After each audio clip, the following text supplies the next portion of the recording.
മറ്റൊരു പുതിയ വീഡിയോയിലേക്ക് എൻ്റെ എല്ലാ കൂട്ടുകാർക്കും സ്വാഗതം.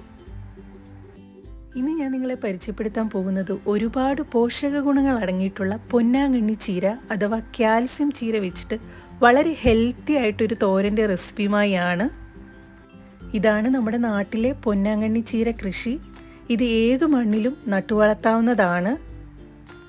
ഇതിൻ്റെ തണ്ടാണ് നമ്മൾ കട്ട് ചെയ്ത് നട്ടുവളർത്തേണ്ടത്. ഈ ചീര സ്ഥിരമായി കഴിക്കുന്നത് കാഴ്ചശക്തി കൂട്ടുന്നതിന് വളരെയധികം നല്ലതാണ്.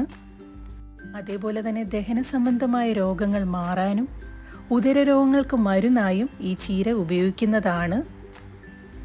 നമ്മുടെ തോരൻ തയ്യാറാക്കുന്നതിനായി ചീര നന്നായി കഴുകി ഒന്ന് അരിഞ്ഞെടുക്കാം.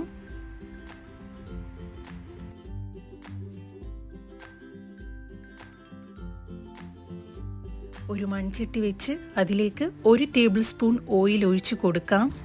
ഓയിലൊന്ന് ചൂടായി വരുന്ന സമയത്ത് കുറച്ച് കടുകിട്ട് അതിലേക്ക് ഒരു 1/2 ടീസ്പൂൺ ചെറിയ ജീരകം ഇട്ട് കൊടുക്കാം.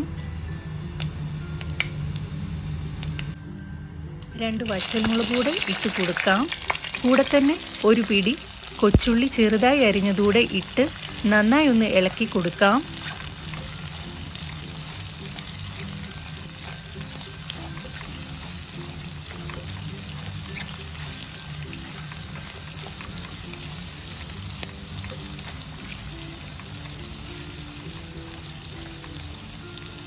ഇതൊന്ന് ചുവന്നു വരുന്ന സമയത്ത് 2 അല്ലി വെളുത്തുള്ളി ചതച്ചതൂടെ ഇട്ട് വീണ്ടും നന്നായി ഒന്ന് ഇളക്കി കൊടുക്കാം.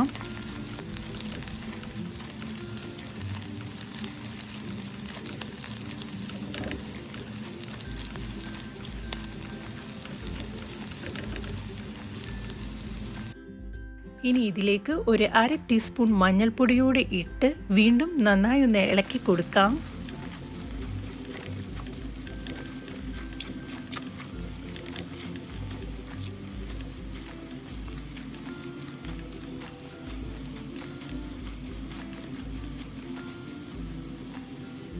അരിഞ്ഞു വെച്ച പൊന്നാങ്കണ്ണി ചീര ഇനി ചട്ടിയിലേക്ക് ഇട്ട് കൊടുക്കാവുന്നതാണ്.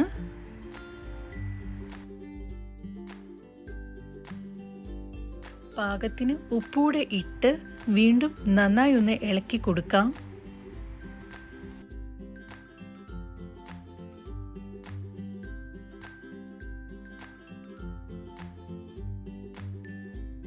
ഇനി ഇതിലേക്ക് ഒരു 1/2 കപ്പ് തേങ്ങ ചിരകിയതൂടെ ഇട്ട് കൊടുക്കാം.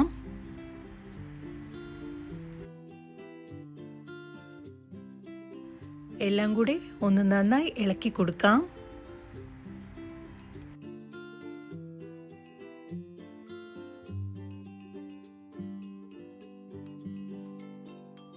ഇനി നമുക്ക് ഇതൊന്ന് അടച്ചു വെച്ച് വേവിച്ചെടുക്കാം.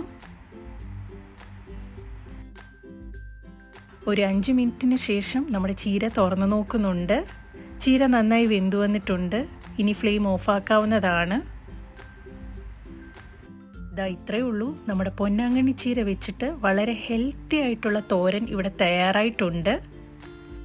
ഇനി ഇത് തോരനായിട്ട് കഴിക്കാൻ ഇഷ്ടമില്ലാത്തവർക്ക് കറിയായിട്ട് വെച്ച് കഴിക്കാവുന്നതാണ്, സൂപ്പായിട്ടും വെച്ച് കഴിക്കാവുന്നതാണ്, അതേപോലെ കട്ട്ലറ്റ് ആയിട്ടും ഇത് കഴിക്കാവുന്നതാണ്.